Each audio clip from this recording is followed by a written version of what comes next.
Jokowi tagih hutang Malaysia 100 miliar US dollar lewat Bank Dunia.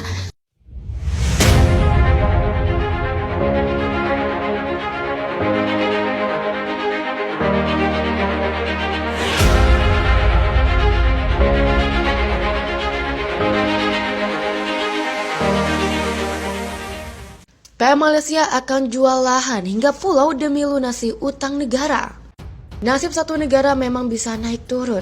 Sekarang berjaya, besok bisa jadi melarat. Di era 2000 sampai 2006, Malaysia mendapat julukan macan Asia Tenggara. Namun berbeda dengan sekarang. Negeri jiran tak ubahnya dengan macan kopong. Negeri jiran tak ubahnya dengan macan ompong yang kehilangan taring dan gigi tak berdaya. Pasalnya, negara Malaysia dililit krisis ekonomi, sehingga negara tak mau harus membayar utang yang semakin menumpuk. Selama beberapa bulan terakhir mungkin banyak berita yang tersebar bahwa penduduknya melakukan segala cara untuk membantu negara, termasuk menggalang dana bersama. Pemerintah tentu tak tinggal diam demi makmurnya Malaysia. Perdana Menteri sampai melakukan beberapa hal berikut ini. Yang pertama, pangkas gaji pejabat negara. Punya jabatan sebagai pejabat, tentu gaji yang diperoleh juga lebih besar.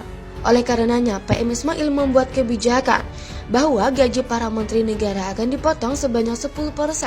Hal ini sudah diungkapkan sejak tahun lalu.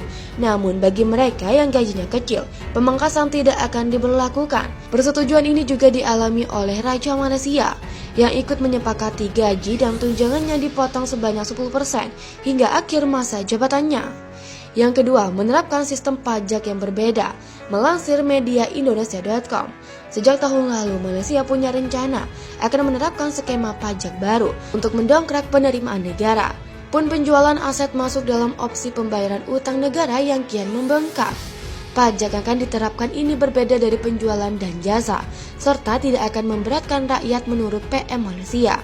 Uang yang dihasilkan dari pajak akan digunakan untuk membantu pelunasan utang negara yang semakin banyak.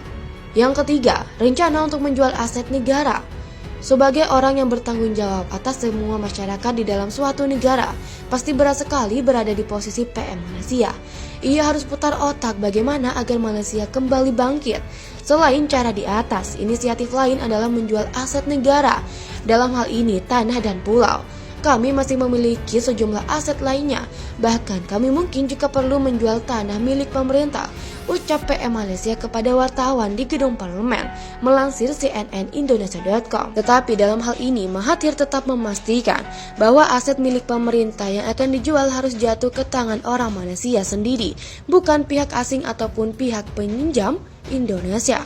Tetapi dalam hal ini Mahathir tetap memastikan bahwa aset milik pemerintah yang akan dijual harus jatuh ke tangan orang Malaysia sendiri, bukan pihak asing ataupun pihak peminjam yaitu Indonesia.